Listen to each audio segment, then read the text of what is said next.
Друзья, приветствуем вас на YouTube-канале Gagauzy Media. Это проект «Единомышленники». Здесь, как вы знаете, мы ведем дискуссии по самым разным вопросам, обсуждаемым в нашем обществе. Вот и сегодня, безусловно, будет дискуссия, но хотела бы сообщить, что сегодня мы пригласили в гости в студию человека, которого вы порекомендовали. Да-да, вы, наши зрители, которые смотрите наши видео, оставляете комментарии и делаете свои рекомендации. Вы очень хотели, чтобы в студию мы приглашали людей молодых, которые, может быть, работают в каких-то публичных учреждениях, принимают решения, или людей, которые являются молодыми активистами, разворачивают какие-то интересные действия, полезные для общества, ну и чтобы мы узнавали их мнение вместе с вами, слышали бы их рассуждения о том, что происходит в Гагаузии, как живет Молдова и что нужно сделать для того, чтобы мы были объединеннее. Вот так. Сегодня будет интересный гость, я думаю, в студии. Вам понравится дискуссия наша. Ну а тем, кому уже нравятся наши дискуссии, ставьте, пожалуйста, лайки. Не забудьте подписаться на наш канал в YouTube Gagauzy Media.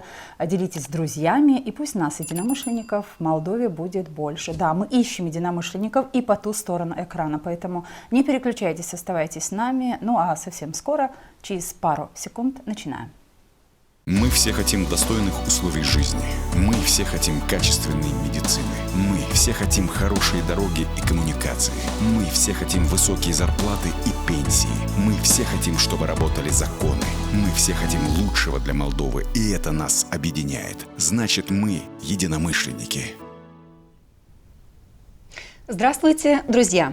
Сегодня в студии председатель сельского совета села Чешмекёй Дмитрий Янул.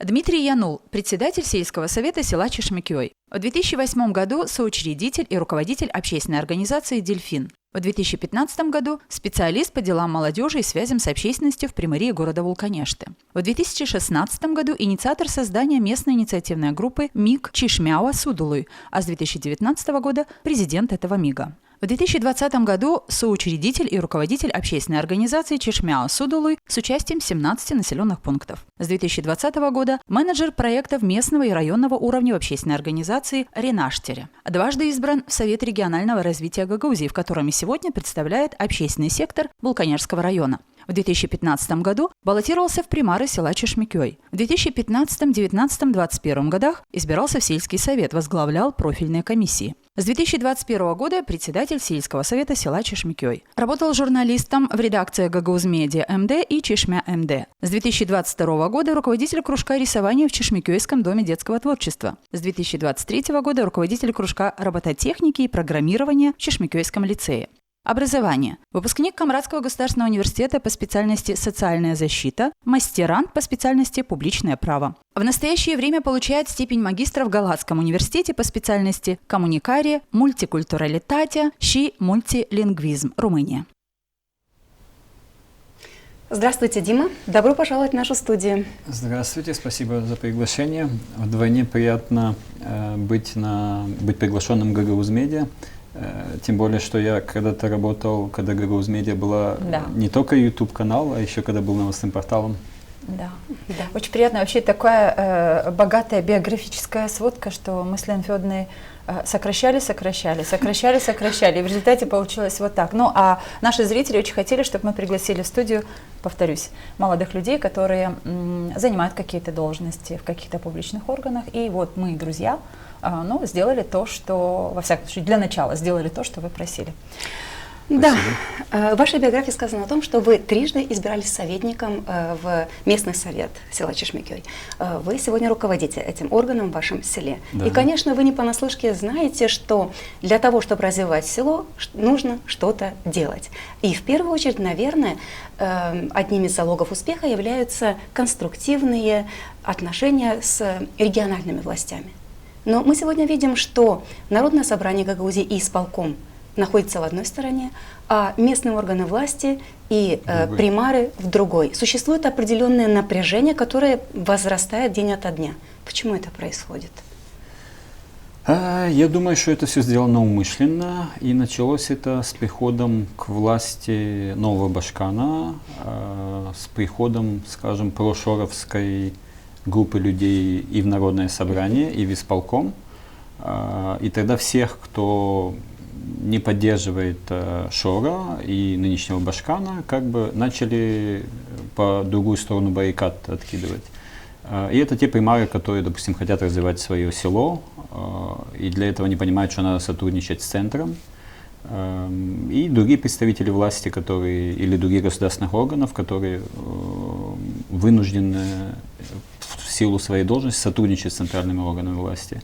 И они оказались по ту сторону баррикад от гагаузской власти. Дим, вот вы сказали, что примары понимают, что нужно сотрудничать с центром, а примары не понимают, что нужно сотрудничать и с региональными властями. Или отсутствие этого сотрудничества примаров с региональными властями не мешает их работе?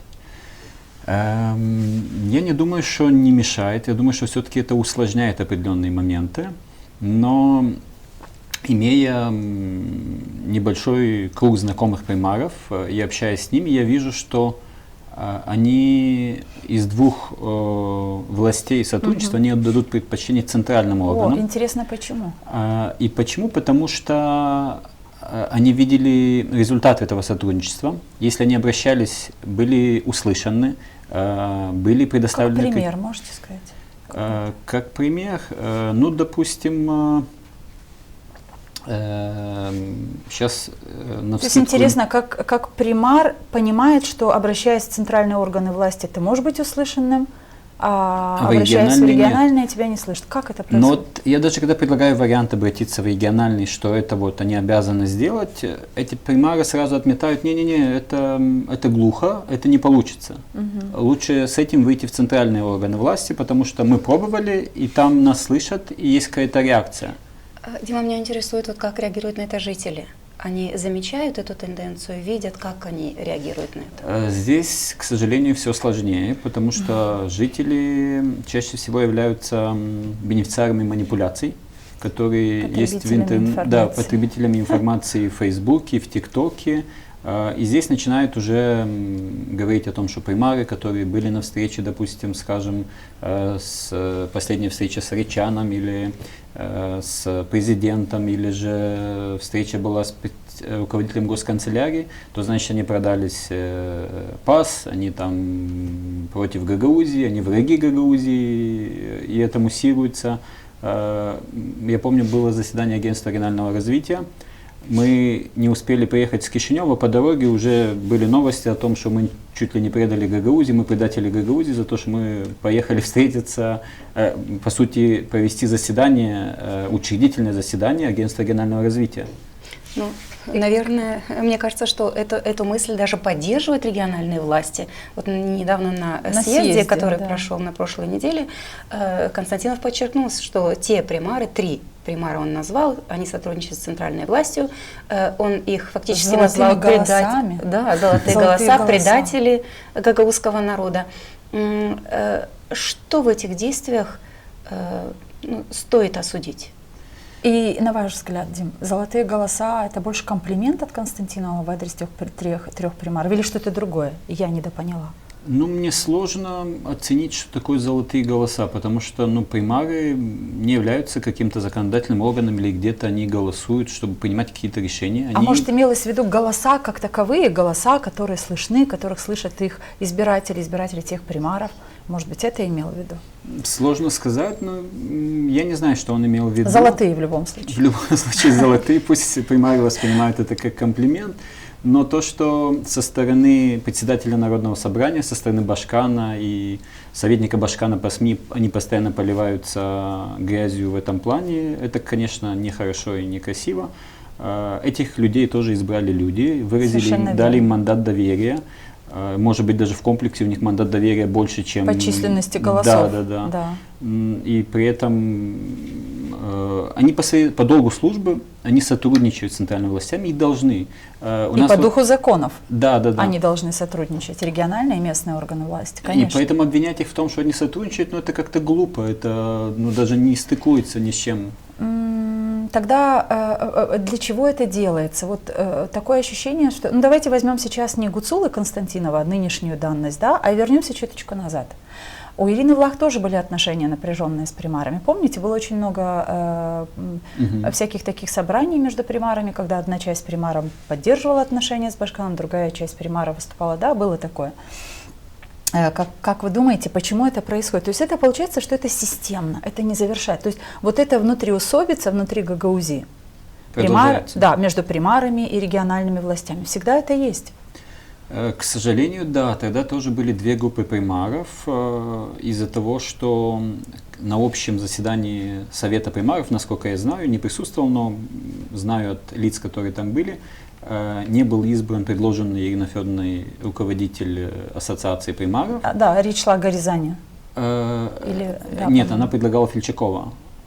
По крайней мере, она его лоббировала. А большинство проголосовало за Горизана. Да. И тогда вот разделилась ассоциация на две части. Одна работала с Горизаном, другая с Фельчаковым. Я не знаю, работали, не собирались. И с тех пор, к сожалению, тянется это. Но если здесь сравнить две власти, сегодняшнюю, бывшую и и сегодняшний исполком, то стоит отдать должное Ирине Федоровне, что она хотя бы сотрудничала с Кишиневым.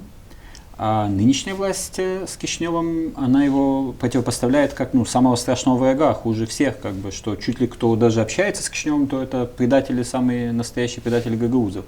Но это уже 2 года практически, скоро будет 2 года. А к чему это может привести и для чего это делается? Можете ли вы сформулировать какую-то более или менее ощутимую для вас их цель? Цель вот этой команды прошоровской? Я предполагаю так, что работая примары, они все-таки, сотрудничая с Кишиневым, им удается что-то сделать. Вот я, например, приведу пример Вулканеште. Николай Георгиевич Пасмак, недавно они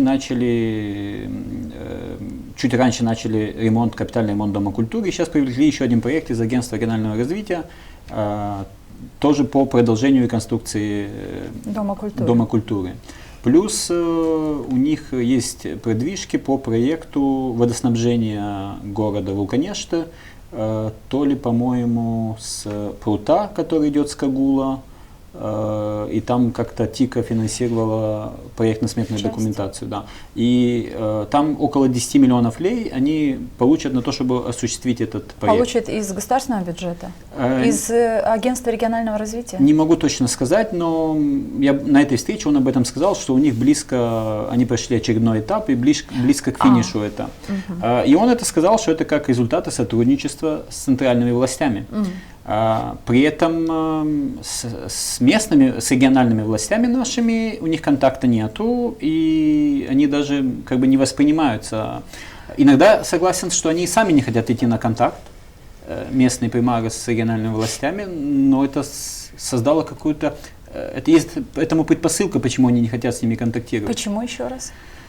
Из-за такого отношения, когда тебя каждый раз будут называть предателем, сложно, мне кажется, искать контакты с тем человеком, кто тебя постоянно называет предателем и обвиняет тебя во всех грехах. Получается интересная ситуация. То есть получается, что примары, которых избрали люди, они хотят, чтобы они больше чего-то делали для людей, и чтобы люди сохраняли свое доверие к этому примару. И каждый примар, наверное, думает, что он еще хотел бы переизбраться на другой срок. Для этого примар должен работать. То есть тут есть такая очень конкретная завязка, скажем, к избирателю. Да? Потому что 4 года пройдут быстро. Конечно. И примар — это первый человек, к которому приходят люди с проблемами. Я к чему такое условие, возможно, внутри себя держит каждый примар, что я должен работать хорошо для того, чтобы люди видели, что я для них что-то делаю. Поэтому примар, который живет в условиях жизни автономии, а жизнь автономии очень напряженные отношения между властью региональной и примарским корпусом, понимает, что нужны деньги для развития. То есть, слушая сейчас вас, на примере мэра Вулканешт, я понимаю, что мэру Вулканешт легче договориться с центральной властью, привлечь какие-то деньги через какие-то проекты и стать примаром, который заботится о тех людях, которые его избирали. В своем городе, да. И отсюда, наверное, и вот это отсутствие веры к региональным властям, потому что у них нет денег. И это тоже. Я дам пример еще по нашему селу. Мы за прошлый год получили 80 тысяч, наверное. Это из регионального бюджета? Из регионального бюджета. Капитальные инвестиции? Это 230 капитальных инвестиций, и где-то 40 с чем-то тысяч – это возврат контрибуции по проектам, которые… Всего лишь 230 на капитальные инвестиции? Да, 230 на капитальные инвестиции. На целый год капитальные инвестиции? Да, меньше было лишь только тогда, когда вообще не было. Скажите, Самые маленькие… все-таки были проекты, которые о которой говорил и Шор, о которой говорила Гуцул, то есть, что деньги будут привлекаться в регион, что все примары смогут реализовывать какие-то проекты. Вот если бы была такая поддержка со стороны региональной власти, было бы желание контактировать больше с республиканской властью, или все равно примары ищут разные возможности для того, чтобы развивать, работать и... Примары ищут разные возможности. В нашем случае, допустим, в Чешмекёе наш примар обратился к исполкому, чтобы у нас есть выигранный проект на замену реконструкции кровли Дома детского творчества. Там Дом творчества, музыкальная школа и спортзал. И часть должна была быть реализована за проект, часть должны были бы дать из фонда возмещения контрибуций. Но, учитывая сложившуюся ситуацию, когда видно, что в бюджете денег немного и будет ли работать фонд возмещения контрибуций, в прошлом году это было непонятно, он обратился непосредственно к исполкому. Приходил, убеждал, объяснял, и они согласились, по-моему, 400 или 500 тысяч они включили в бюджет этого года, и даже, кажется, уже объявлен тендер на реконструкцию части кровли этого здания. А где те деньги, которые обещали вот еще до вступления Гуцул в должность Башкана? Вот были же каждому населенному пункту обещаны финансы. Вы получили, Чешмекёй получил эти деньги, реализовал. Это же были многомиллионные обещания. О каких деньгах речь? 500 каждому миллионов? селу, Да, каждому селу. Я не говорю уже про 500 миллионов, я говорю про те деньги, которые были обещаны каждому населенному пункту, и в селах распределяли, определяли, на какие цели будут эти деньги направлены. Это было до того, как Гуцул стал работать Башканом. Помните эти обещания? Да, и потом... Получили ли вы эти деньги? Здесь такая немножко очень сложная и запутанная ситуация. Когда Гуцул пришла к власти, собрали всех примаров и сказали, что, допустим, Чешмекёй 10 миллионов получите, Копчак 15 и так далее. Об этих деньгах или да, я об этих деньгах говорю. Вот, сказали, что такие суммы будут денег, вот готовьте, выбирайте, что у вас и будем финансировать. Сначала Чешмекёю определили якобы 10 миллионов. При этом мы посмотрели Тамай, население чуть меньше, чем Чешмекёй, 15 миллионов. Тогда бывший примар села Соль Васильевна спрашивает, ну а почему так? Ой, не знаю, ну мы пересмотрим, если что, добавим, изменим, вам тоже будет 15, типа придумывайте, что можно сделать на это. Ваши идеи ждали, да? Ваши идеи. Соль Васильевна тогда подготовила те проектно-сметные документации, которые у нас уже были, там по водопроводу, дорога, что-то еще. Сказали, не, мы водопроводы там не делаем, мы давайте вот дорогу. Хорошо, мы выбрали дорогу, мы хотим, чтобы вы ее сделали в бетоне. Почему в бетоне? Потому что в асфальте мы уже делали, это склон, и асфальт смывается. Нам нужен в бетоне. Не, мы в бетоне не делаем, мы делаем в асфальте. Потом мы говорим, асфальт смоет, там очень большие водонапоры. Мы там что-то там как-то отведем. В общем, якобы они согласились финансировать проект на 5 миллионов дорога по улице Лесной. Из 15 миллионов нам вот осталось вот эти 5 миллионов. Все другое они отмели. Мне смешно, потому что такое ощущение, что это какая-то... Торги, какие-то торги, да. Ну, и чем закончились торги? В итоге закончилось тем, что на совете мы должны были утвердить, что... Проект какой-то? Нет, что да, мы разрешаем финансировать, или даже мы обращаемся к ним с просьбой, мы просим, чтобы они... Мы звоним, спрашиваем, напишите, к кому мы обращаемся. Нет никакой фирмы, ничего нету, просто вот вы пишите, что мы хотим. Очень важный момент, то есть это было на начале деятельности, да, госпожи Гуцул? Это было в начале деятельности госпожи Гуцул, и это было в преддверии очередных местных выборов примара и совета. Ну, просто поддержали избирателя на фоне того, что давайте голосуйте, видите, 15 миллионов к вам придет, либо 10, либо 5, да, для разного села разные цифры. Но вот это же такая тактика, да, вот заманить, обмануть, ну, потому что то, как вы рассказываете, ну, ясно изначально, что эти деньги не пришли бы. Организации нет, на чьи так они так и не пришли? Они пришли в результате. Написали, дайте нам фамилию и имя или название фирмы, на чье имя мы должны писать. Это нам не поступило. Соответственно, мы позвонили, у нас много опытных людей в совете. Мы позвонили в госканцелярию, спросили, мы можем ли принимать решение, не имея лица, куда мы обращаемся. Нет, это незаконно. А что, требовалось, чтобы совет голосовал за это? Да, чтобы совет проголосовал. И в итоге нам не дали ни названия фирмы, куда обращаться, ни имени. И мы не смогли, но потом Нас обвиняли, что мы отказались, что нам хотели сделать чуть ли не все дороги, и что хотела на деньги, но мы отказались. В соседних населенных пунктах реализованы эти проекты? В Этулии реализовывали, там тротуары проложили по центральной улице. И даже мы когда... Родное село Башкана. Да. Мы даже когда уже в предвыборную кампанию ходили, агитировали и объясняли эту ситуацию, они даже на это ссылались. Мы говорим, мы не приняли решение совета, потому что мы не получили. А как в Этулии не приняли? Кроме Этулии, есть у вас если какие-то, что, Баучи. Но в Этулии не приняли решение, они сделали так. И, мол, а почему вы тоже не могли так? Слушайте, что-то здесь какая-то такая мутные предложения, простите, пожалуйста. Да, не приняв решение совета, сделать это так. Я не беру на себя такой ответственность. В общем, это получается, вам предлагали поделить шкуру непойманного медведя. То есть денег нет, неизвестно будут нет, но вот такая сумма, примите решение. Это для того, насколько я понимаю, перед местными выборами, для того, чтобы подогреть интерес людей, проголосовать того за ту кандидата, команду, кого они предлагали. Кого они предлагали. Ясно, но это такое сказочное обещание очередные, которые не сбылись. Но вот сейчас, проводя параллель, тогда мы говорим, что при бывшем Башкане не было этого единства между примарами. Сейчас есть это единство? Мы не видим. То есть мы не видим ассоциации примаров, мы видим отдельные заявления примаров, когда это касается каких-то их там, они делают в социальных сетях какие-то свои обращения. Мы понимаем и знаем, что несколько примаров встречаются с центральными органами власти, может быть и все по разным вопросам. Но есть ли объединенность в примарском корпусе? Этот вопрос, конечно, правильнее будет задать именно примарам, но вы как чувствуете, я могу сказать следующее, что нету сформированного какого-то органа, который представлял бы примаров, но имея тесное сотрудничество, вот как председатель совета, меня тоже приглашают на определенные встречи в Вулканежском районе. Я могу сказать, что примары Вулканежского района достаточно тесно и дружно общаются, у них есть хорошее единство, может быть, даже сказать, в каких-то вещах, во многих. А на уровне региона или вы не можете сказать? Кстати, на уровне региона практически все примары Вулканежского района имеют проблемы в отношениях с регионом. Почему? Не знаю, может, потому что они все были выбраны партией социалистов, а тут представители Шора. Как раз хотела задать следующий вопрос. Примарский корпус разделен в таком случае на шоровская команда, команда социалистов?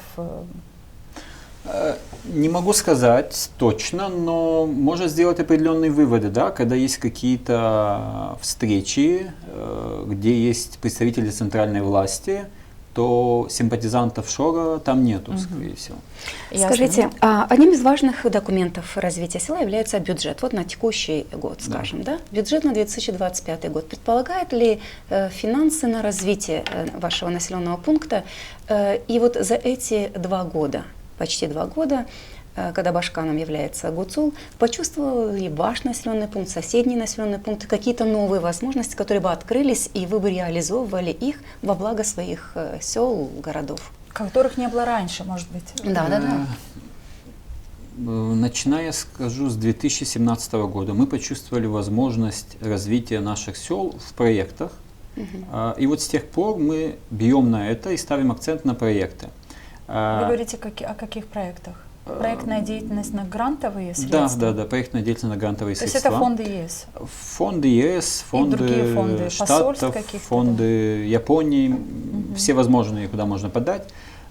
И местные средства, которые имеются у нас, мы стараемся направлять, допустим, для того, чтобы подать проект в какой-то фонд, нужно, чтобы была проектно-сметная документация. Она стоит сегодня тоже немалых денег. Один проект может стоить 100 тысяч и больше.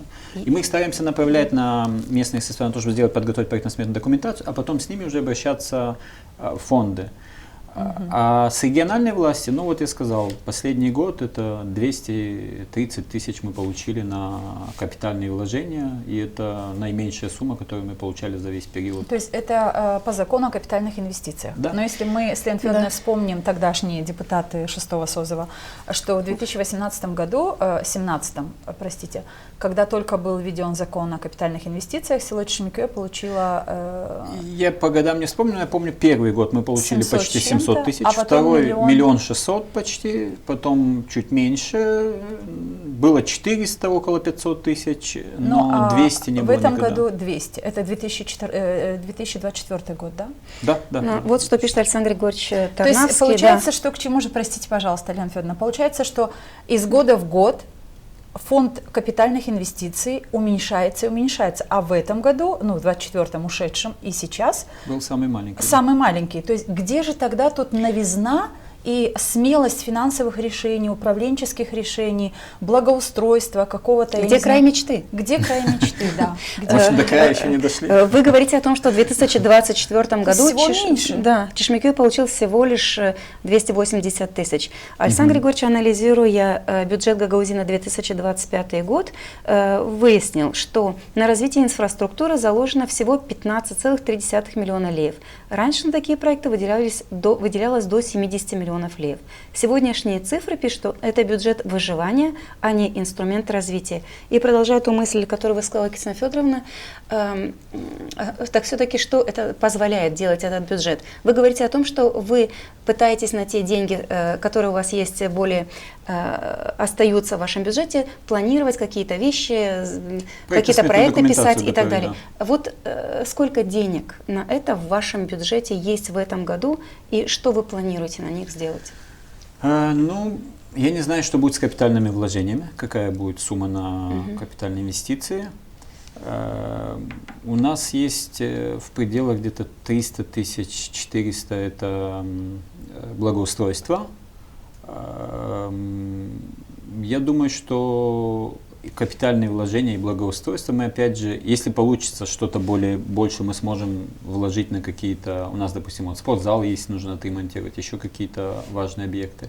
Если нет, мы будем по тому же принципу готовить проектно-сметные документации, подавать в какие-то фонды, искать финансирование. А те программы, которые были урезаны на 25 год, простите, пожалуйста, Кристина Федоровна, вот, допустим, программа «Освещенный населенный пункт», почувствовал Чешмекёй, что финансов стало поступать меньше? Мы почувствовали это еще с тех пор, когда это начало сокращаться еще при Ирине Федоровне, когда сначала до этого целую ночь у нас освещение было, а потом финансы резко сократили, тогда и пожарные посты, и уличное освещение. Это при бывшем Башкане было? Да, это было при бывшем Башкане, и у нас не было, один год даже не было капитальных вложений, тогда средств вообще не было, даже был период, когда освещения не было, потом мы изыскали какие-то средства на 4 часа, по-моему.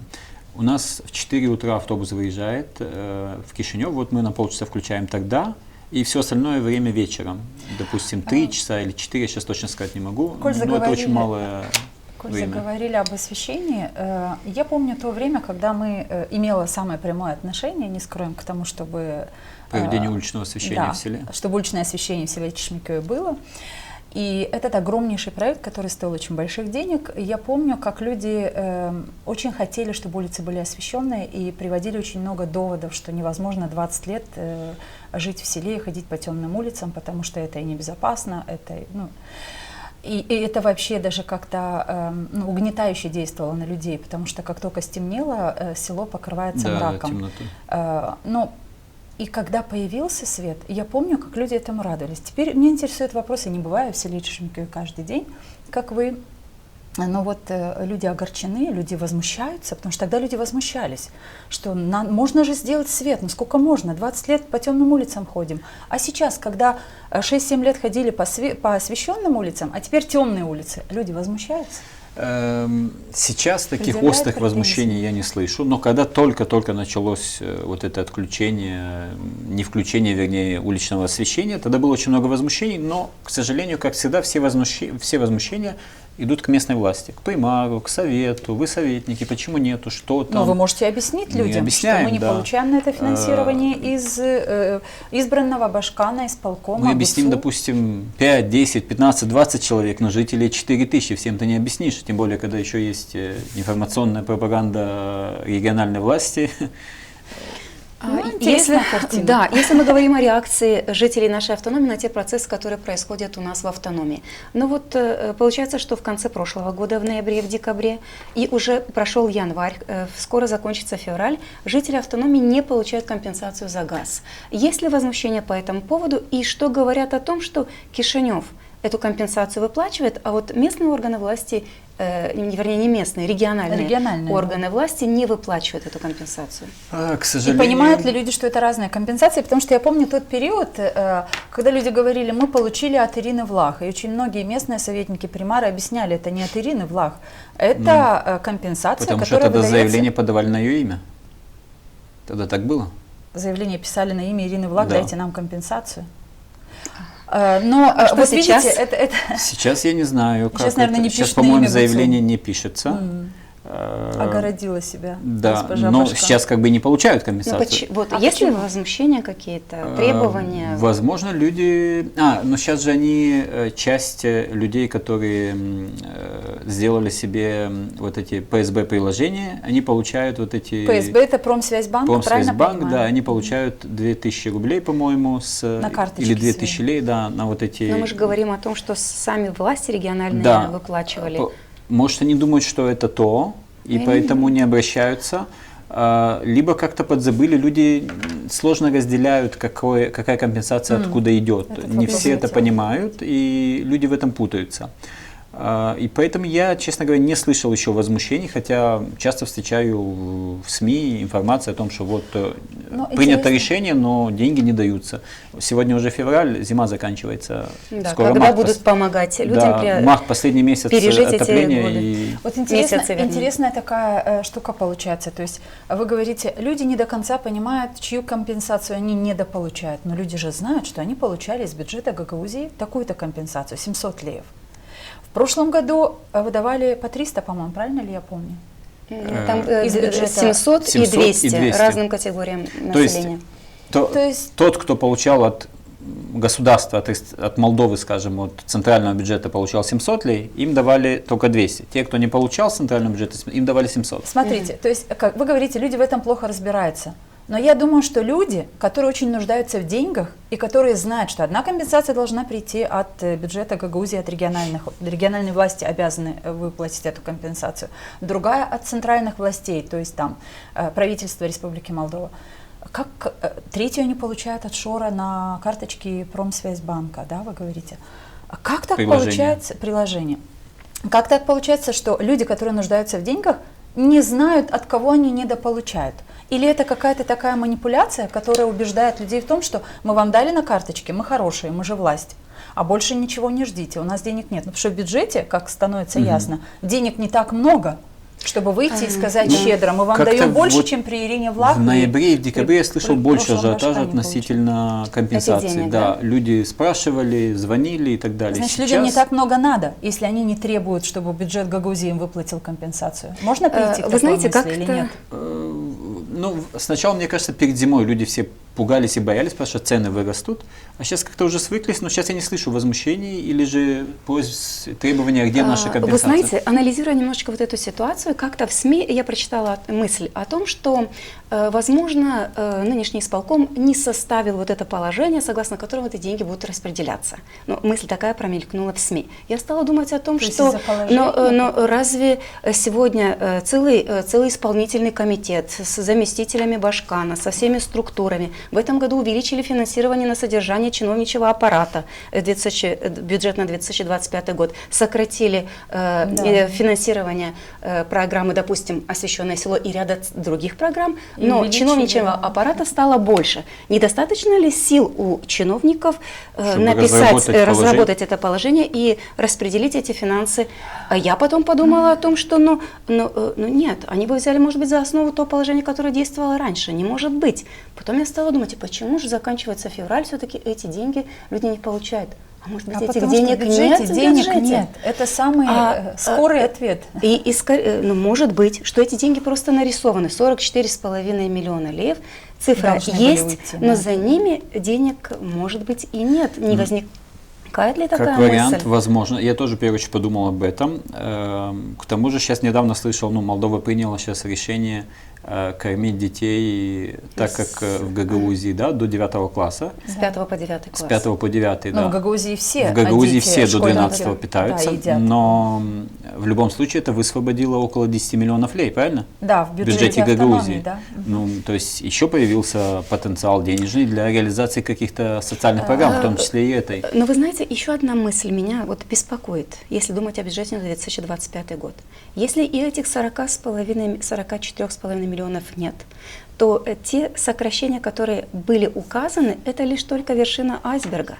И чтобы не указывать недостатки этих средств, цифра была прописана, а надежда на то, что люди, получающие ту поддержку, о которой вы говорили, не будут громко высказывать свои претензии по поводу того, что не выплачиваются деньги из регионального бюджета. То есть, но это не все. Что те, кто установил себе ПСБ приложение, получают. Это не все те нуждающиеся, которые получали. Ну хорошо, тогда мой вопрос опять же актуален. Почему те люди, которые не получают от Промсвязьбанка, то бишь от Шора, то бишь от ГУЦУЛ, почему они не возмущаются, что у них нет компенсаций? Ну как так? Здесь я скажу большая информационная пропаганда, потому что я вот буквально даже сегодня с одним человеком говорили, который такой вот очень большой сторонник ГУЦУЛ и партии Шора, и они не дают работать, постоянно тянут ее на суды и так далее, и так далее. Видно, что человек настолько верит. Жалко, что ГУЦУЛ так. Да. И поэтому все остальные доводы они готовы списать. Но виноват центральная власть, виновата Майя Санду, потому что мы не получаем. Тогда, знаете, чтобы чуть-чуть оптимизировать, может быть, и время нашего выпуска, и этот разговор, давайте представим, для того, чтобы Гагаузия как автономия жила лучше, неважно при каком башкане. Тут важны несколько есть основных таких вот требований к властям автономии. Первое – управлять правильно финансами, которые есть. Находить источники дополнительного привлечения средств. Открывать рабочие места, в общем-то, что заявляют всегда все башканы.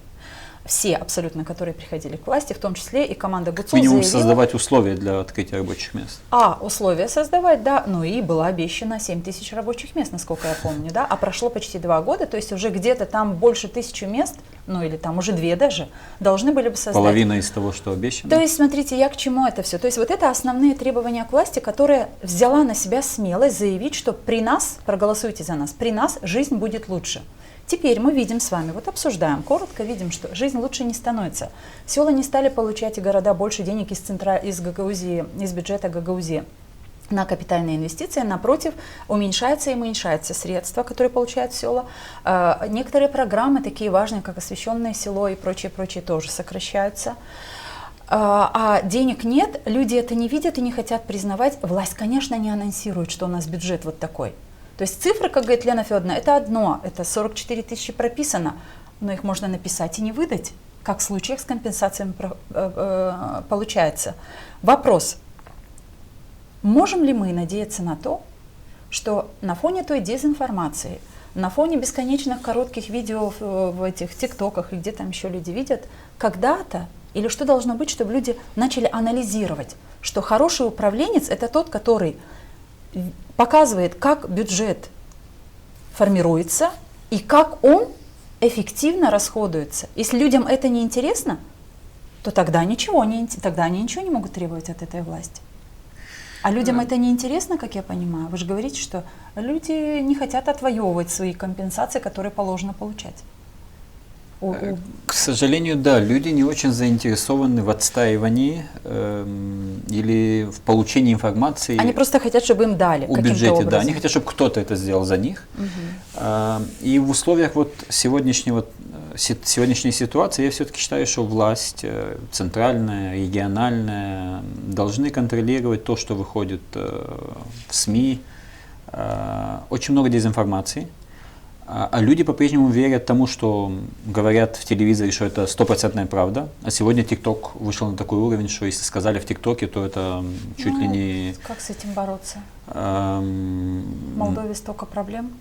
Согласен, но если этого не делать, да, может, это не демократично, я не знаю, но если не устранять дезинформацию, то мы будем иметь то, что имеем постоянно. Хорошо, а вот общественное телевидение, ну, если говорить о Гагаузии, я так думаю, что вы говорите о телевизоре, я думаю, что в Гагаузии больше всего смотрят общественное телевидение, ГРТ, правильно? да. Общественное телевидение говорит об этих проблемах, то есть я не мониторизирую каждый день ГРТ, есть такие выпуски, передачи, обсуждения, на которых говорили бы, что мы не получаем вот компенсацию, нам ее обещали, где она? Честно говоря, давно не смотрю ГРТ, в силу определенных причин. Я не вижу там интересных для себя программ, это раз. Я вижу однобокость. Я не помню никогда, чтобы, допустим, мэр Тарекли был постоянным гостем ГРТ. Но с тех пор, как в нашей власти представители Шора, мэр Тарекли стал чуть ли не обыденностью в этом везде. А зачем нужен мэр Тарекли и что он должен сказать жителям Гагаузии? Представитель партии Шор. Был Верижана нету, давайте. Но какие-то мысли он должен транслировать в наше общество? Да, и он транслирует какие-то мысли. Я, честно говоря, не смотрю даже. Я как-то высказал свои претензии ГРТ публично о том, что я их очень редко вижу в Чешмекёе, хотя мы тоже налогоплательщики, мы тоже часть Гагаузии, хоть мы живем и далеко, в 100 километрах от Камрата. Меня представители ГРТ начали там клеймить в социальных сетях. А потом вдруг неожиданно пригласили на передачу. И в этой передаче тема была молодежная политика, молодежное развитие. Вдруг коснулись этой темы. А почему вы... Я заблокировал этого представителя ГРТ, который меня там начал клеймить. А почему вы меня заблокировали? Ну, это мое личное дело, почему я заблокировал. Мне не понравилось, как вы со мной общаетесь, я решил вас заблокировать. И вот эту тему начали... Разборки? Да, эту тему начали в прямом эфире. Самая важная тема для Гагаузии. Начали обсуждать на ГРТ. За деньги налогоплательщиков почему бы нет, не посплетничать? Да. И с тех пор меня больше не приглашали. Да, они приглашали каких-то жителей нашего села, допустим, школу, еще кого-то. И когда они говорили, не, мы не хотим прийти, только потом, чтобы не говорили, что Чешмекёе не приглашают, как бы вот с вот этой... Ну, так мы отшучиваемся. Если серьезно посмотреть на эту проблему, и об этом, об общественной телерадиокомпании мы говорили в нескольких еще наших выпусках, потому что гости тоже, так же, как и вы сейчас привели пример с общественным телевидением, но это, в конце концов, это деньги налогоплательщиков Гагаузии. И это 10 миллионов леев. Друзья, 10 миллионов леев. Из нашего бюджета. Когда людям не дают достоверную информацию о том, что с бюджетом, почему выключился свет населенных пунктов, почему в бюджете нет такого числа денег, как было раньше, что значит по-новому руководить Гагаузией и устраивать край мечты, как подсказывает Лена Федоровна, чтобы было лучше. Где этот край мечты? В цифрах его нет, и об этом говорят несколько депутатов, в том числе Александр Григорьевич Тарнавский, всегда приводит очень, мне кажется, подробно, просто и доступно понять то, что он пишет о бюджете. То есть получается, что ни в цифрах бюджета, ни в реальности нет этого края мечты. Гагаузленд исключение. Не хотим говорить, потому что это не бюджетные деньги. Мы сейчас говорим о бюджете, да? Что расходовалось и куда расходуются бюджетные деньги. И нет никаких объяснений людям, и поэтому замыливается глаз людей. У людей, которые смотрят ГРТ, создается впечатление, что все хорошо. И представляется, как мне кажется, простите, может быть, я не права, представляется через ГРТ только вот эти вот скандальные отношения, а вот как скандалят в Народном собрании, вот как кому-то не нравится там Гуцул, а вот что Башкан делает, а вот как мы признаемся в любви к Шору. То есть вот это же просто подмена реальной ситуации, вымышленной ситуации. И плюс разжигание ненависти. Да, Кому и зачем это нужно? Конфронтация между гагаузами. Зачем? Не знаю кому, но легко предположить, что это все-таки центральные власти таким образом хотят обелить себя... Центральные власти? Центральные власти Гагаузии обелить себя тем, что они не справляются. Почему? Потому что центральные власти Кишинева им мешают это сделать, что они всегда их чуть ли на каждом шагу им пытаются подножки ставить, и они не могут работать. То есть вы хотите сказать о том, что вот эти все конфликты, которые день ото дня разгораются в Гагаузии, они имеют только одну цель – замаскировать отсутствие каких-то реальных дел со стороны исполнительного комитета? Большая часть, да. Другая часть – это потому что оппозиционные депутаты, скажем, начинают что-то спрашивать или задавать вопросы, и на этом фоне возникают конфликты другая часть. И поэтому мы слышим только конфликты. Да. Сейчас мы будем говорить, возможно, дальше не столько о конфликтах, а о каких-то позитивных вещах. Поэтому, друзья, спасибо, что вы смотрите наш выпуск. Мы, конечно, перейдем к нашей рубрике сейчас. Люди говорят, цитата. Что, но цитата, да, мы должны попросить Диму прокомментировать цитату, которая сейчас появится на экране. И вот она, наша цитата, Лена Федоровна. Эксперт сообщества Watchdog Штефан Бежан сказал следующее. Шор захватил власть в Гагаузии и использует ее как дубину против Кишинева. Шор, Константинов, Гуцул и другие не имеют ни малейшего интереса защищать права гагаузов. Прокомментируйте, пожалуйста. Я соглашусь со Штефаном, потому что та позиция, которая высказывается, транслируется постоянно Гуцулом, Константиновым, она показывает то, что они не намерены работать для Гагаузии, они намерены строить конфликты с Кишиневым. И в этом используется Гагаузия, к сожалению. То есть задача только конфликтовать с Кишиневым, ни в коем случае не допустить каких-то положительных изменений во взаимоотношениях? Во взаимоотношениях нет. Может быть, положительных каких-то изменений в Гагаузии они хотят, потому что им потом надо будет представить, что мы сделали, да, 4 года. Ага. Но при этом с Кишиневым, если бы они хотели, они бы начали, допустим, ту же рабочую группу в Народном собрании Кишинева, и другие какие-то встречи. Но... Может быть, поэтому и против, когда какие-то примары взаимодействуют напрямую с Кишиневым? Да, поэтому сразу их начинают обзывать предателями, придумывать всякие... То есть сейчас мы с вами приходим к мысли, если я правильно правильно сейчас подытожу то, о чем мы говорили до сих пор. Получается, что главная цель существующей у нас власти, связка Константинов-Гуцул, направлена на то, чтобы как можно дольше и ярче конфликтовать с Кишиневым. Вполне возможно. Вот это основная задача, над которой они благополучно работают, используя деньги налогоплательщиков. По крайней мере, это происходит, даже если это не является их основной целью, но так происходит сейчас. Да. Ну, друзья, люди говорят, что, и наша рубрика «Короткие вопросы, короткие ответы». Ставьте лайки, делитесь с друзьями, подписывайтесь на наш канал и оставайтесь с нами.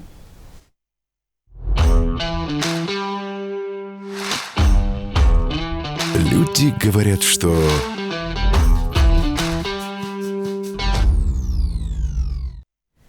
Люди говорят, что в гагаузские села сложнее привлечь гранты. Наверное, имеют в виду молдавские села, гагаузские села. В гагаузские села сложнее? Абсолютно неправда. Наше село – это пример тому, что мы в гагаузском селе, в самом далеком гагаузском селе на краю Гагаузии, мы привлекли немало грантов и привлекаем еще, и дай бог еще привлечем. А немало, есть какая-то цифра? К сожалению, нет, но я могу сказать, что, наверное, 20-25, потому что сейчас у нас еще 5 миллионов европейское село 2 мы привлекли. 25 миллионов леев? Начиная с 2017 года это первый грант на реконструкцию Дома культуры. Я, может, так, в общем, не детально, не точно, но предположу, что 25 миллионов это есть. Здорово. Люди говорят, что автономия разобщена как никогда, и в этом виноваты политики. Что скажете? Автономия разобщена, да, и в этом виноваты политики, которые сегодня в центральной власти Гагаузии. Люди говорят, что они не чувствуют заботу власти о гражданах. Это больше пропаганда региональной власти. Я считаю, что центральная власть работает над тем, чтобы облегчить ту сложность кризиса энергетического и других проблем. Но, как мы говорили, для того, чтобы показать, что центральная власть не работает, региональная говорит, что да, вот они, мы не чувствуем заботу, мы не чувствуем внимания. Люди говорят, что они не видят смысла избирать депутатов Народного собрания Гагаузии. К сожалению, приходим к такому мнению, но это неправильно. Нас кто-то должен представлять. Есть районы Молдовы, у них тоже есть свои консилиумы, и там есть депутаты, которые представляют районные. Да, у нас это региональная власть, это народное собрание. В какой форме это будет и как это будет в перспективе, мы не знаем, но избирать надо, и кто-то должен представить. И надо не только избирать, надо и с них еще спрашивать. Ну, и скорее избирать, скорее всего, не только представлять, но и принимать законы, которые будут работать во благо жителей этого региона. Однозначно. И может быть, люди не видят потенциала у народных избранников? Может быть. Но тогда надо выбирать, думая, анализируя и отбирая лучше. И в последнее время я добавил бы один момент. Надо, чтобы еще были те, которые будут сотрудничать с Кишиневым. Потому что, идя в оппозиции с Кишиневым, да, это не надо потакать во всем, надо отстаивать какие-то свои позиции, это ясно. И у Кишинева тоже есть серьезные проколы, откровенно, их скажем, много, по отношению к Гагаузии. И поэтому надо отстаивать, требовать, но при этом надо сотрудничать. А если власть сразу готова не сотрудничать, а портить отношения, то таких не надо даже избирать. Может ли такой человек, простите, пройти в депутат Народного собрания Гагаузии какого-то населенного пункта, который будет говорить о том, что я иду в Народное собрание Гагаузии, я буду сотрудничать с Кишиневым? Вот это сложно сказать. К сожалению, у нас легче пройдут те, которые будут критиковать власть. Всегда легче выиграть выборы на том, что ты критикуешь нынешнюю власть. Даже, например, стать мэром, скажем, критикуя сегодняшнего мэра, это намного легче, потому что ты критикуешь его. Всегда есть какие-то недостатки, недоработки, ошибки. И так же самое во власти, пусть это будет региональная, республиканская. На этом многие приходят к власти тем, что они критикуют нынешнюю власть. А, к сожалению, потом бывает так, что такая ситуация в их мандате, когда они уже становятся, и потом они, и видишь, двойные стандарты потом. Здесь они поступали так, а здесь они, ой, а так невыгодно, сделаем так. А вот пока к действующей власти большой критики нет. То есть есть отдельное число мэров, народных депутатов, народных избранников, хотела сказать, общественников, которые критикуют действующую региональную власть, исполком в лице. Да, а общественность пока молчит. А общественность выражает удовлетворение даже, потому что есть очень много каких-то роликов, благодарящих за то, что, слава Богу, что что-то для них сделали. Люди говорят, что все еще ждут от Шора и Гуцул 500 миллионов евро обещанных. Пусть ждут, я не верю. Почему? Прошло уже почти 2 года. 1,5 года уверенно, можно сказать, что прошло. За это время мы увидели только Гагаузленд и какие-то деньги на приложения в телефонах людей. А каких-то крупных изменений, более того, я перечислял, у нас более большие потери.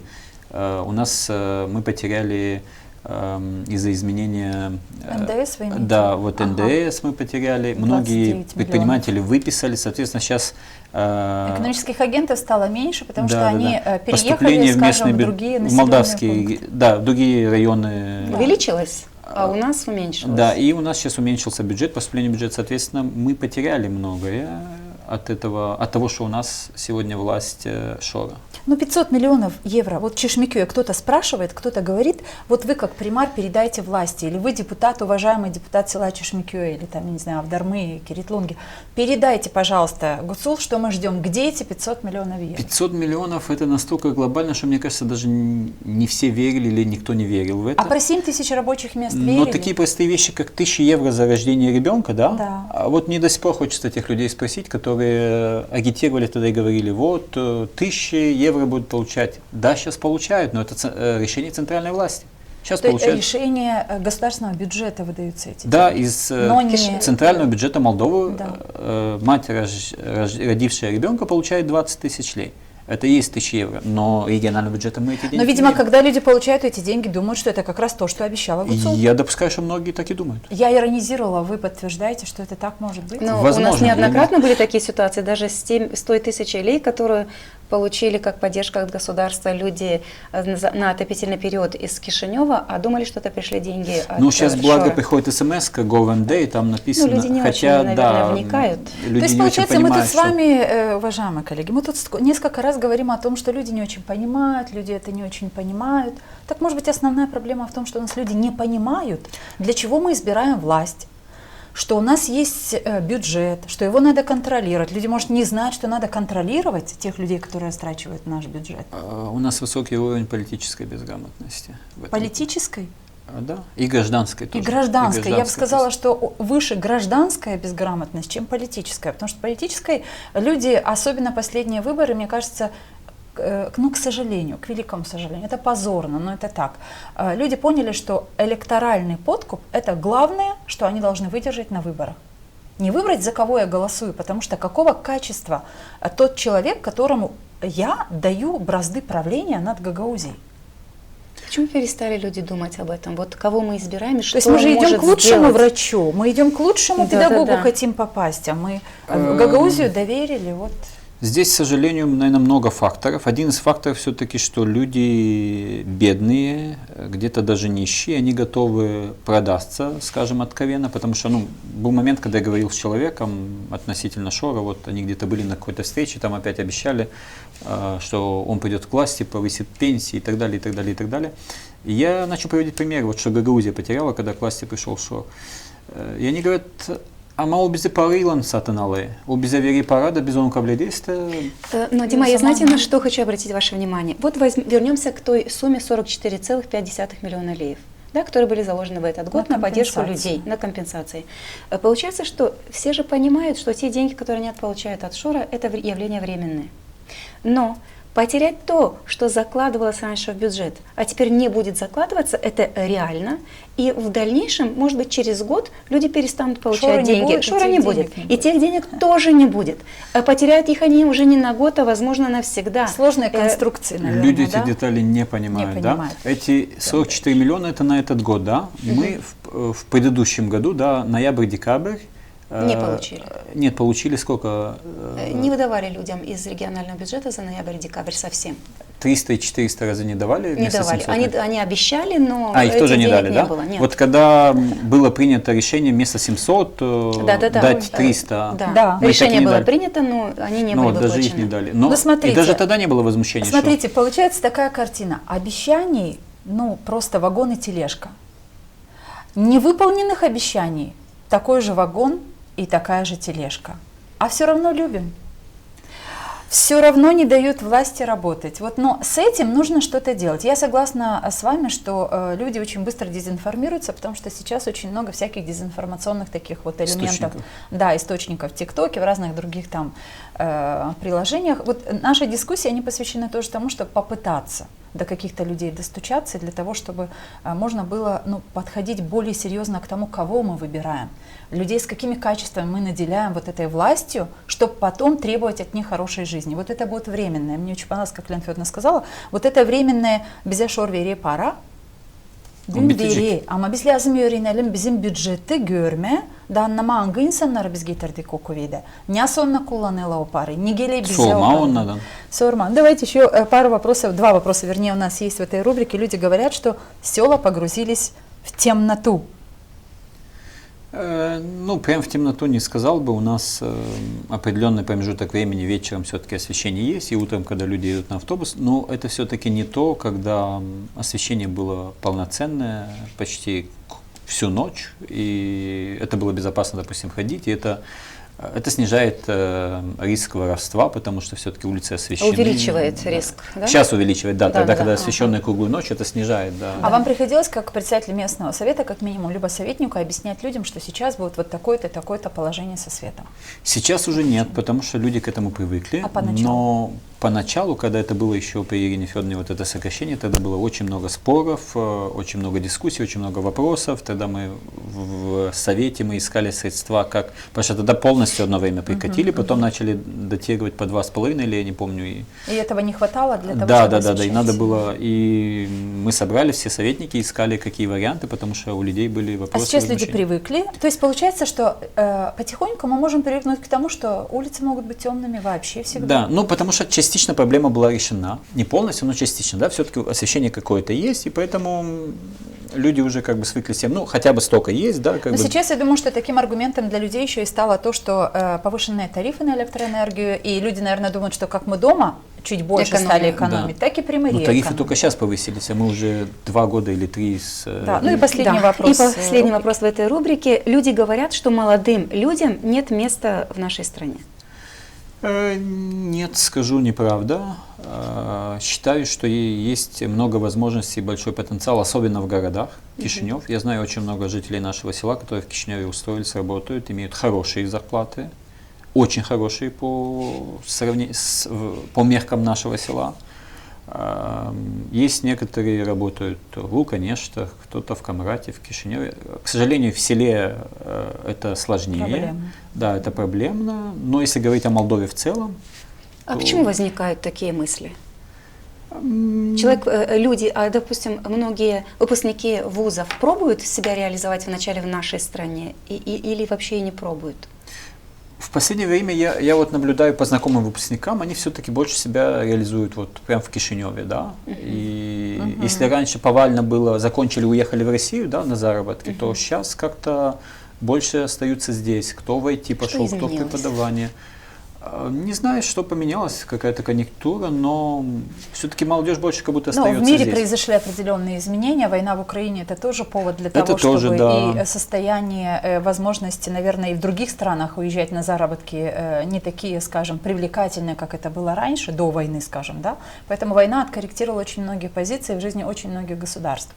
Может быть, поэтому, но вы знаете, слушая сейчас вот два мнения ваши с Леной Федоровной, я вспомнила, что рабочих мест нет, заработных плат, а очень много же ведь вакансий в Гагаузии, в Молдове вообще очень много вакансий. И это тоже проблема. Молодые люди не хотят работать. То есть есть проблема первая, что низкие заработные платы, вторая проблема, что недостаточно привлекательные рабочие места, может быть, по тем профессиям, по которым хотели бы работать молодые люди. Ну и третье, что что-то надо делать с этими вакансиями, которых очень много. Примечание. В исполнительном комитете Гагаузии 30 вакантных мест. Лена Федоровна очень хорошо изучила. Не все туда, наверное, хотят. И как расходует исполком? Не знаю, может... может, эти вакансии просто сделаны так для галочки? Не может, а точно. Давайте называть вещи своими именами. Счетная палата уже выявляла. Да, счетная палата не раз об этом пишет, что специально закладываются вакансии для того, чтобы потом, кстати, содержать в том числе за бюджетные деньги из исполнительного комитета. Мы знаем, как содержались журналисты, которые работали на провластных СМИ. Да, были и такие громкие дела, когда в Вулканештах, в управлении, по АПК или лесному хозяйству? в отделе сельского хозяйства, да, по лесному хозяйству, числился журналист, который работал на провластном и тогда и сейчас СМИ Гагаузии. Я добавлю еще по поводу вакансий. Да, я периодически открываю, допустим, Работа МД и другие сайты посмотреть, да. Очень много вакансий с большими заработными платами, но со знанием английского. Очень и румынского. И IT, да, IT 1500, 2000 евро. Со знанием английского 20 тысяч лей, 25 тысяч. Возможно, здесь проблема. Министерство образования должно обратить внимание. Нам нужно 2 часа в неделю иностранного языка в лицеях мало, но увеличить будет перебор часов, если посчитать все вместе, те часы, ту нагрузку, которая есть на детей. Что-то сократить, но добавить это, потому что я даже думаю, какие-то моменты, если бы я знал бы английский, то было бы больше возможностей. Есть даже онлайн, есть частичная, part-time, где ты можешь работать. Тихонечко подошли к школе и к неправительственному сектору. Начнем с неправительственного сектора. К школе имела в виду к образовательной системе. И к неправительственному сектору. Дима, вы очень давно. Сколько лет? Это с 2008 года я тогда зарегистрировал первую организацию. Дельфин, да, речь об этом. Вот из 2008 года вы активный участник всякого рода проектов. Даже с 2007 я год был как волонтер в центре «Контакт» в Камрате. Вот, ну так получается, что вопрос такой. А наши зрители, которые смотрят наши передачи, они в своих сообщениях нам, они очень просили, чтобы мы пригласили человека, который расскажет, как человек, который работал и выигрывал гранты, как он сейчас реагирует на то, что USAID, которая стала, мне кажется, эта аббревиатура стала самой популярной сейчас для всех информационных каких-то поводов, да? Что не новость, что не комментарии в Фейсбуке либо в других каких-то социальных сетях, обязательно линчуют. Да, но обязательно есть это слово. Но с одной стороны, мы почему об этом хотим поговорить? Мы хотим, чтобы люди услышали и вашу точку зрения, как человека, который участвовал в проектах, не только, наверное, гранты от USAID вы выигрывали, но что это даст, вернее, что это давало, такая поддержка от USAID? Знали ли вы о том, что это, как сейчас принято утверждать везде и всюду, что это чуть ли не там какая-то преступная организация, которая финансировала и медиа, и не только медиа, но говорят больше всего о том, что СМИ вот были профинансированы в Молдове вот этой преступной организацией. Раскройте скобки. Что вы знали о преступности и что теряет Молдова, когда USAID И в частности Чешмекёй. Да, USAID – это агентство США по внешнему сотрудничеству. Да. Такое есть практически в каждой ТИКа стране. аналог ТИКа, этого. Полишаид, USAID, Словакаид и много-много. Каждая страна имеет практически свое такое агентство по внешнему сотрудничеству, где они внедряют какие-то проекты в других странах. И, соответственно, каждый проект – это либо логотип, либо информационная табличка, что это было профинансировано USAID. До сих пор я думаю, что в Гагаузии очень много людей удивятся, когда увидят, сколько проектов у нас было реализовано USAID или другими какими-то фондами штатов. До сих пор просто никто на это не обращал внимания. А сейчас USAID стала как красная тряпка, и все начали обращать на это внимание. А давайте мы попробуем перечислить даже. Вот кто стал бенефициаром этих программ? Получателем. Да, я, например, буквально недавно читал Щевеля Андрея, он публиковал в Камрате, какие проекты были профинансированы при поддержке USAID. Я назову, допустим, у нас в селе, нас буквально сейчас это затронуло, есть программа «Коммунитатия МЯ», где сообщества, примари вовлекаются в определенный процесс по развитию, проходится обучение, информирование, чтобы поднять потенциал примари, и потом финансовые гранты, на которые подают примари и опять выигрывают. Это не то, что дают просто так, это конкурс на конкурсной основе. И мы выиграли грант в размере 90 и, может быть, там плюс, если нам не хватило бы $1000, на реконструкцию кровли бывшей гимназии, в которой сейчас расположен Дом детского творчества, музыкальная школа и филиал ДЮСШ, спортзал. Такая замечательная школа искусств Чешмекёя. Да, там собрано все, как бы, и дети туда приходят. И пока длились вот эти процессы проверки, экспертиза кровли, экология и так далее, технические эксперты, подписание договора должно было быть где-то в декабре, потом отложили на январь, и вот сейчас сказали, что из-за того, что вот USAID приостановила, пока это все... Речь шла о какой сумме? Почти 2 миллиона Всего лей. на кровлю 3 миллиона лей, из них 90 тысяч долларов, да, было от USAID, как бы остальное было контрибуция местная, должна была быть локальная. И вот сейчас, да, вот эта проблема, будет ли не будет, мы не знаем, мы надеемся, что, конечно, пересмотрят. То есть крыша была бы, но теперь крыши не да, будет. пересмотрят и к этому Скажите, вернутся. когда вы писали эти документы, в этих документах вы должны были оговаривать, какие песни будут петь дети в этой музыкальной школе, или какие поделки будут? То есть были какие-то требования, которые от вас требовали бы организаторы этого Наиболее проекта? важное требование в проектах – это наибольшее количество бенефициаров.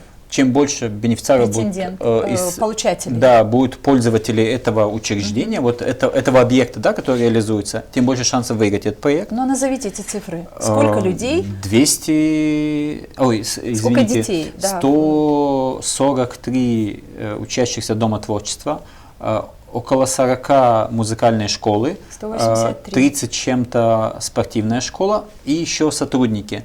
13 сотрудников Дома детского творчества, 7 или 8 сотрудников около музыкальной школы. 250 человек. Я это думаю, прямые, что... есть еще и косвенные, да, там танцевальный коллектив, там родители и так далее, как бы всегда То есть, оценивается. прямые бенефициары это 250, да, 300 около человек. 250 То есть, человек.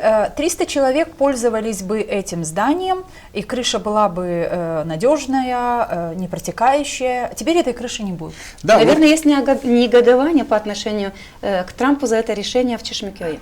Нет, к сожалению, негодования нету.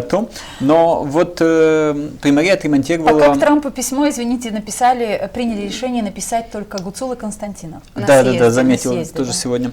Примария отремонтировала на вот эти 200 с чем-то тысяч, которые были из фонда возмещения, из капитальных вложений, отремонтировала вход в спортзал и сделали душевую. Но потолок не сделали, потому что мы ждем, чтобы сначала сделали крышу. Все логично. Да, а потом завершить. Проект остался незавершенный, потому что зависит от крыши. И другой момент, забыл, что хотел сказать.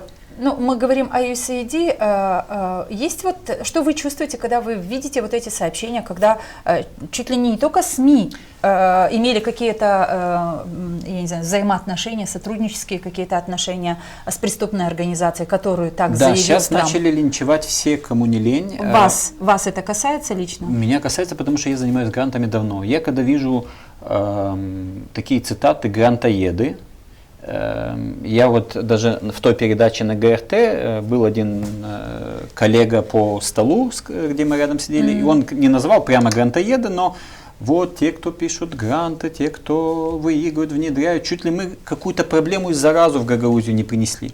Я сказал, постойте, подождите, гранты выигрывали здесь все. Каждая примария являлась бенефициаром какого-то гранта. ГРТ являлась тоже бенефициаром гранта. Исполнительный комитет, Народное собрание. Все являлись бенефициарами каких-то грантов. Если в образовании классовый торл, Теквилл, который сейчас так широко... Новотека, все библиотеки, да. Тысячи библиотек по стране. У нас сейчас вот активно робототехника развивается в селе, в школе. Это тоже USAID. Это проект, внедренный USAID. То есть огромное количество детей вовлекается в такое новое, совершенно современное занятие робототехникой. Да, и оно в Гагаузии где-то в 6 школах, скажем, там в Камрате, в Чадырлунге, в Баухчах, в Этули, в Чешмекёре. Об этом поговорим, но я вот о чем вспомнила. Среди тех проектов, которые вы реализовывали, и деньги, в случае, если получали от USAID, конечно, наклеивались баннеры или как там, стикеры, скажем. Вот меня интересует такой вопрос. Мусорные баки, полученные в каждом доме чешмекёйском, в каждом подворье, скажем, да, есть в дворе. Люди предъявляли претензии, когда вы им раздавали эти баки? Почему там американцы нас профинансировали, эти баки? Были такие претензии? Может быть, библиотеки отказались от компьютерной техники? Нет, никто не отказался, но такое было. Вот зачем эти флаги здесь нужны или зачем эти наклейки? То есть мусорный бак нужен, но флаги не нужны? Да.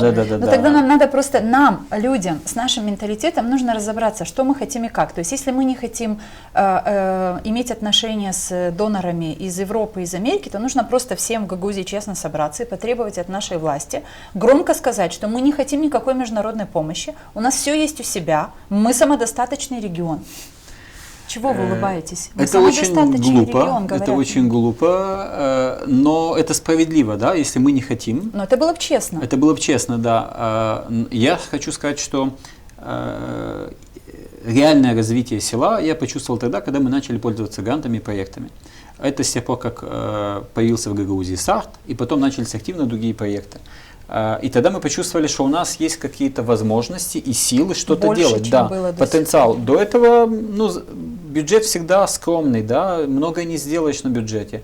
А тут, когда ты понимаешь, что просто имея определенные навыки и убедив донора, что вот это вот важно, и реализовав определенный проект, ты можешь привлечь что-то изменить в своем селе, и реально меняется, реально приносит какую-то пользу. То... Смотрите, я больше чем убеждена, что как в Чешмекёе, так и в любом другом селе, когда завершалась работа по строительству какой-то крыши, либо делался какой-то участок тротуарной дороги, скажем, либо строились еще какие-то санузлы в школах, либо утеплялось здание. Да, людям это нравилось, что вот в нашем селе вот это сделано, это сделано. Почему, как вы думаете, почему существует вот эта страшная ненависть? То есть нам нравится, что это наконец-то сделано, и мы очень не готовы принять и слышать, что это профинансировано международными организациями. Может быть, мы на самом деле людям, даже тогда, когда при исполкоме Ирины Влах огромные 5 миллионов евро 6 было, миллионов. 6 миллионов евро. Огромнейший вот этот САРТ-проект, потом второй проект. Может быть, тогда власть не рассказала, может быть, сами организации не до конца правильно организовывали работу с бенефициарами и не рассказывали о том, что это и для чего это делается. Где-то и это может быть. А чаще кого видели, когда разрезали ленточку? Или, допустим, Ирину Влах как Башкана, или ее представителя.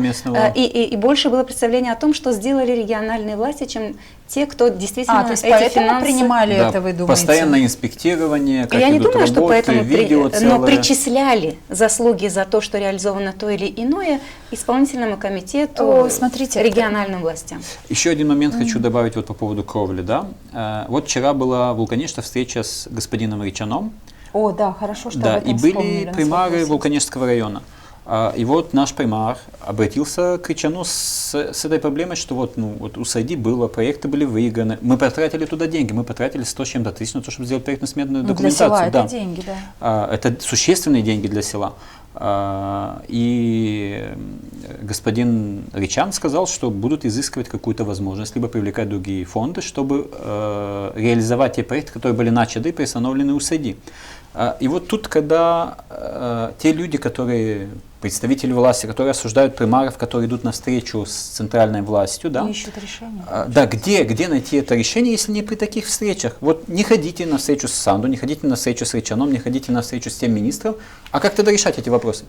Где почему с такими требованиями могут выступать региональные власти? Мы живем в стране Молдова и имеем возможность обратиться к любым органам власти, будучи гражданином этой страны, я это право имею. Почему кто-то имеет право лишать меня этой возможности?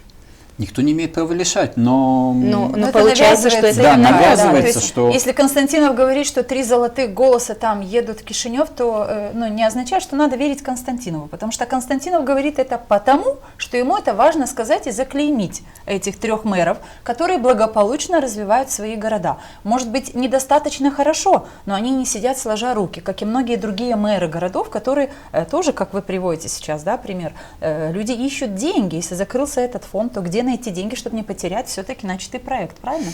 Да, зачастую люди не знают, как оно должно быть правильно, и те, кому это выгодно, они вводят их в заблуждение. Я помню тот момент, когда Сергея Анастасова избрали председателем Совета регионального развития Гагаузии.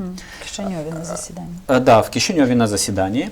Руководителем Совета регионального развития могут быть либо башкан, либо мэры, либо председатели районов. Не могут быть представители бизнеса и представители общественника. Но вот эти 3 категории не могут быть.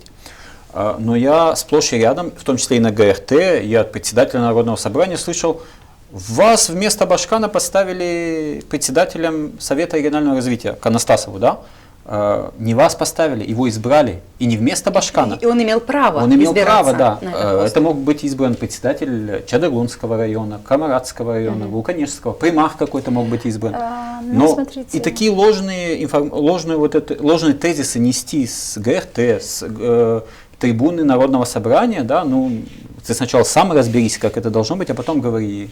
Но получается, что вот эти ложные месседжи, они вводят людей в заблуждение, а когда их часто произносят, они превращаются в большую правду. А когда еще чаще их произносят, то получается, что единственные блюстители всех правильных норм жизни гагаузской автономии — это вот Народное Мацула, собрание Константина, да. Если мы говорим о Константинове, съезд, вернемся на секундочку к нему. Да. Как вы думаете, с какой целью был проведен? Есть ли какие-то результаты для самой Гагаузии? И вообще, к кому было обращено, вот те, кто организовывал, к кому обращались со своими этими призывами? Реально ли то, что хотели показать людям? Я тоже был приглашен на этот съезд, и как председатель совета, да, я думал, идти, не идти. Первоначально, у меня не было желания никакого идти, но думал, если есть возможность высказаться как-то иначе, то это было бы хорошо. Потом в силу определенных причин я поехал на соревнования по робототехнике, я не пошел, но когда я говорил с примарами, вы что делаете, вы идете? Примар говорит, мы не хотим создавать им кворум, чтобы показать обществу, что вот столько-то людей поддерживают вот эту позицию. В итоге, когда я посмотрел, что это было линчевание Кишинева, это было линчевание журналистов, да. Я сделал вывод, что я хорошо, что я туда не пошел. Вы думаете, что вам слова не дали бы, если бы вы даже захотели бы сказать? Не знаю, если бы заранее, может, записался, может быть, и дали бы, но сомневаюсь. Но вы слышали какие-то даже речи, если бы дали, были бы... если я говорил бы по-другому, да, то начали бы засвистывать и закрикивать. Ну, там умеют еще и укать. Да, и укать, и Я вернусь к ситуации в Вулканежтах и встрече с премьер-министром Речаном. Опять же, то есть что не встреча, что не какая-то возможность попытаться, во всяком случае, устанавливать какие-то контакты с Кишиневым, мне так показалось, да, обязательно появляется какая-то такая ситуация, которая как пороховая бочка начинает синим пламенем гореть. И вот история с флагом. Все-таки хочется понять, если вы об этом что-то знаете. Так был флаг, кто его вынес? Почему так получилось? Флаг Честно Гагаузии. говоря, я не знаю, был ли там флаг и не был. Потому что не был. ничего не сказал примар, ну, мэр города Вулканешты. И непонятно, прокомментировал эту ситуацию Даниэл Вода, что так положено по протоколу, что были два флага. Но хочется знать, флаг был, чему мешал бы флаг Гагаузии в этом здании, Да, в этом помещении? я считаю, что гагаузский флаг должен был быть тоже, даже если, несмотря по протоколу, должен быть европейский, ну, поставьте европейский, оставьте и гагаузский. Но не зная ситуации, я думаю, что не стоит это. У вас нет информации. Нет был информации. ли флаг? Нас Был ли он заинтересовало, там? вот был ли флаг? Сняли его, И как почему об этом мэр пишут? ничего не Или его комментирует? действительно там не было в этом зале, как бы. Это, скорее всего, вопрос, да, к мэру города Вулканешты, Да, потому мы что попробуем это хотя бы- происходило в кабинете, где проходит это был заседание кабинет совета. заседаний, да? Очень хочется, мы говорили о робототехнике, и это тоже одно из новых направлений, ну, несколько лет, по-моему, лет уже 5 или 6. В некоторых населенных пунктах уже и 7, и 8. Уже и больше, Молдове, да? Вот. И хочется понять, вот это же конкретный вклад международных организаций, грантовых средств для того, чтобы огромное число детей, ну и учитывая те проекты, что Лена Федоровна перечисляла, это и для библиотек и прочее, прочее. Что это дает? Или это опять же под этим что-то кроется? То есть есть какая-то такая тайная сверхзадача, чему обучить детей? Вы прошли курсы, то есть вы, собственно говоря, не педагог по образованию. Нет. Но вы занимаетесь педагогической деятельностью. Да, я прошел курсы в педагогическом университете Крианга, курсы класса Вейторула организованные по проведению уроков И, кстати, это робототехники. тоже грантовая. Да, это тоже грантовая как я понимаю, составляющая. И, программа. Именно USAID. USAID финансируется, То есть да. подготовка педагогов для того, чтобы они в школе преподавали робототехнику. Да, да. И приобретение этих наборов, потому что в последнем проекте, который мы получили наборы, это 110 школ охвачены были. Наборы очень дорогие. Один набор 11 тысяч лей. Мы получили, допустим, 6 базовых наборов и 2 вспомогательных. Плюс еще стол, который вот специализирован, он тоже не менее 10 тысяч лей, и один ринг. Это около 100 тысяч лей на одну школу. И вот 110 учреждений это получили. Я уже не говорю о том, что обучение, которое тоже частично покрывается USAID, частично мы заплатили, да, за обучение, частично USAID покрыло. Потом соревнования всякие, мы сейчас были вот на соревнованиях тоже, это достаточно красиво организовывается, это детей привлекает. А навыки, которые получают дети, да, сегодня я перечитал чуть раньше о том, что IT и знание английского, да, это самые большие зарплаты сегодня. И детям базовые навыки IT давать вот с самого первого класса, получается, да, вот первый класс ко мне приходит, второй, третий, четвертый.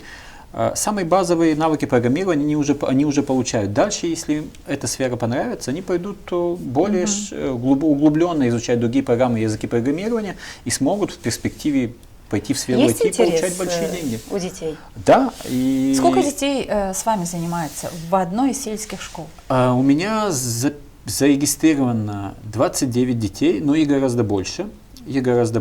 И это тот кружок, который привлекает больше мальчиков. У нас, допустим, были кружки вышивания, вязания и так далее, и так далее. Девочек. Но у нас была проблема кружки для мальчиков, да. Потом вот мы начали деревообработка и робототехника. Это то, что привлекает мальчиков.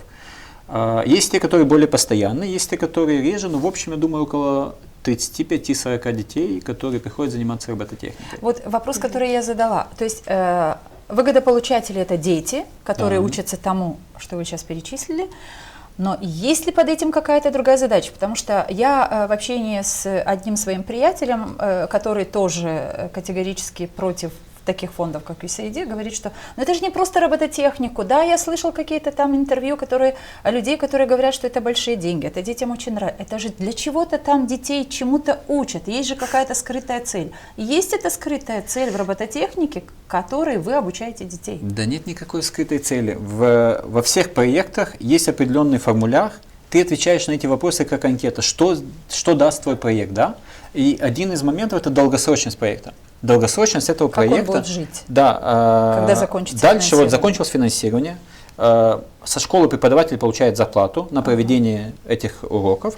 Но и более долгосрочно эти дети смогут когда-то, возможно, зарабатывать в IT. потому что они базовые навыки получат здесь, потом дальше они смогут в этом развиваться, и кто-то, дай бог, будут иметь зарплату. Назовите хоть один минус USAID или проектов, которых вы реализовали с минус... чтобы удовлетворить и тех людей, которые все-таки хотят услышать. Я допускаю, вполне возможно, совсем... коррупция есть везде, вполне возможно, что есть какие-то моменты коррупции в USAID, может, в каких-то других странах, если есть такие вопросы, но проверяйте. Мы видели вопросы, извините, перебиваю, но мы видели вопросы и по реализации грантов европейских, когда в рамках исполнительный комитет управлял грантовой деятельностью, и мы понимаем, что в Чедерлонге уже в который раз тут говорим, раки, разведение раков так и не появилось.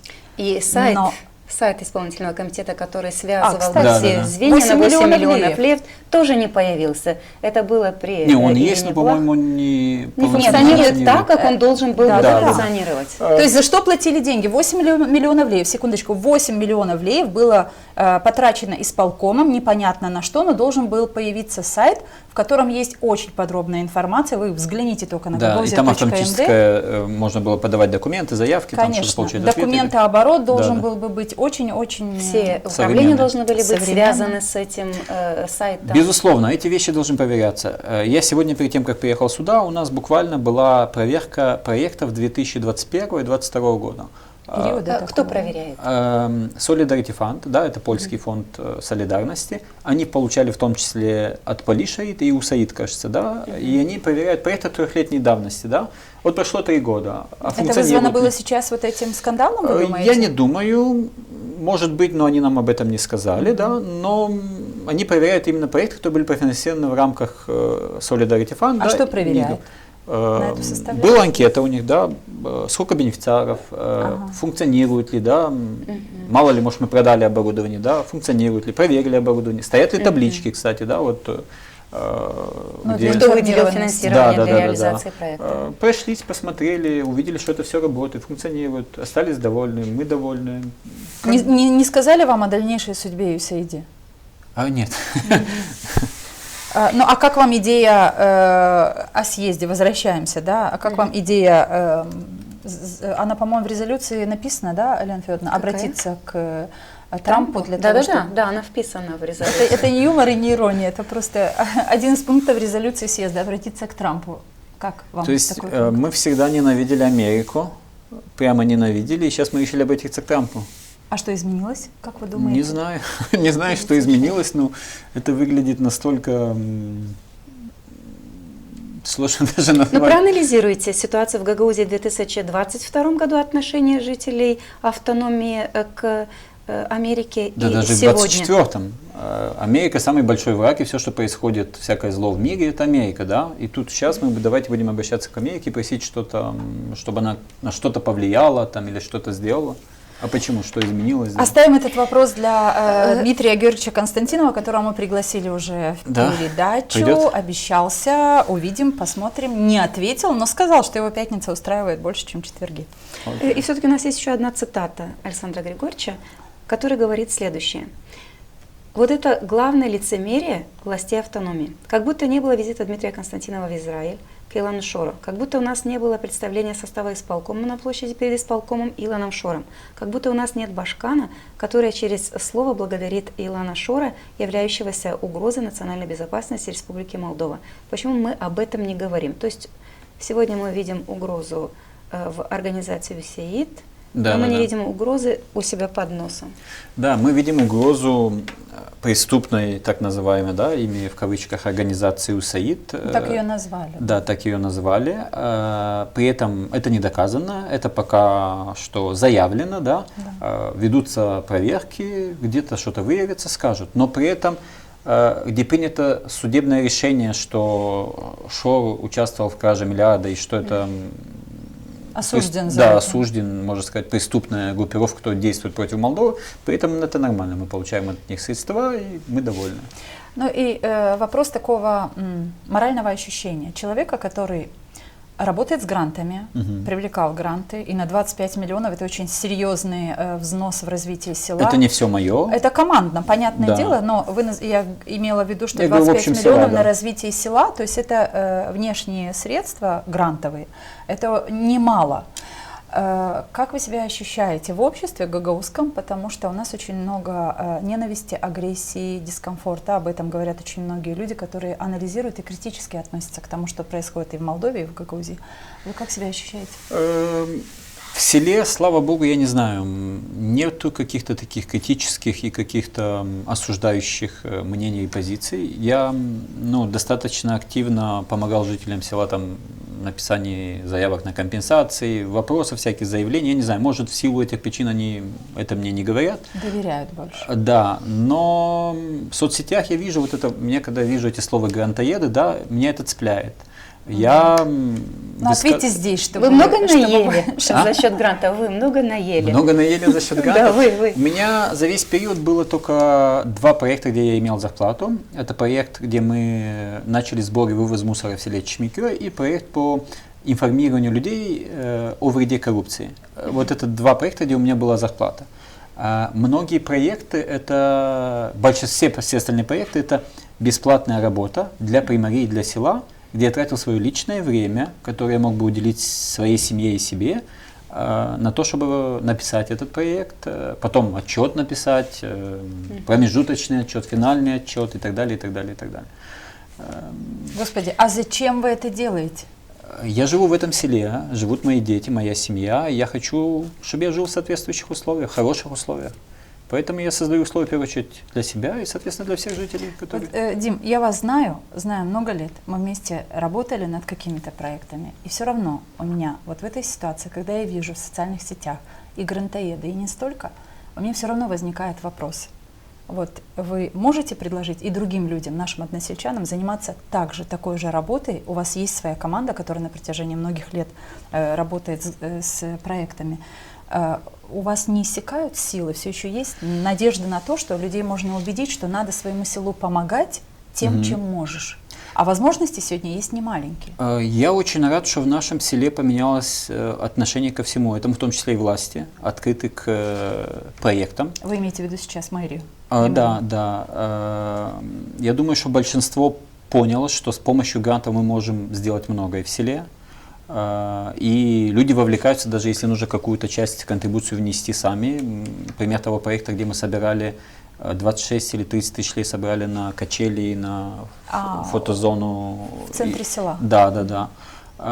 И я бы пожелал бы и другим селам, чтобы эта ситуация изменилась, и люди поняли, что это вреда не несет, это дает только пользу и возможность развиваться, пусть в других примариях тоже, потому что я вот слышу от примаров жалобы, что там совет мешает, ставит подножки, там боятся проектов, грантов и так далее. И по поводу, грантоедов я вот добавлю недавно, я читал какие-то посты Ивана Георгиевича Бургуджи. Я написал в комментариях, человек, который был советником Башкана, при котором было внедрено наибольшее количество грантов в Гагаузии. А советником при Ирине Влах он был? Да. И был депутатом Народного собрания. Народное собрание тоже было бенефициаром грантов.